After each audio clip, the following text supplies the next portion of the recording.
Samantala, kumpiyansa naman ng Malacanang maisa sa batas ang sin tax bill sa lalong madaling panahon.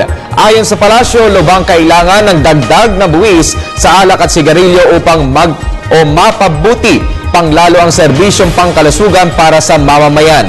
Ang ulat mula kay Rocky Ignacio.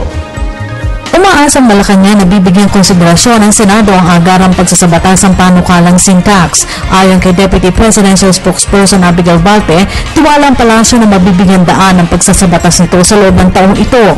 Ang pondo sa dagdag na buwis mula sa sigarilyo at alak ay ilalaan para pagandahin ang serbisyong pangkalusugan ng gobyerno.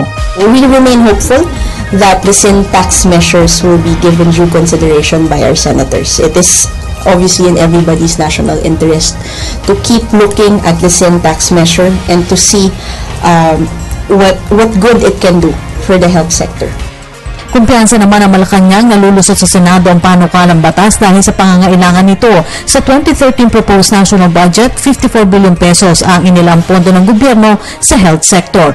Pero sa kabuuan, aabot ang kailangan pondo sa 7 billion pesos para sa upgrading ng health facilities at pagpapalawak ng PhilHealth coverage ng gobyerno para sa mahihirap na mamamayan. You see, under the budget of the proposed budget for 2013, we have allocated 54 billion for health services overall for the health sector, and my understanding is that there is a budget gap that we need to fill, and we're hoping that the sin tax, the revenues to be generated by the sin tax measure will be able to fill that gap.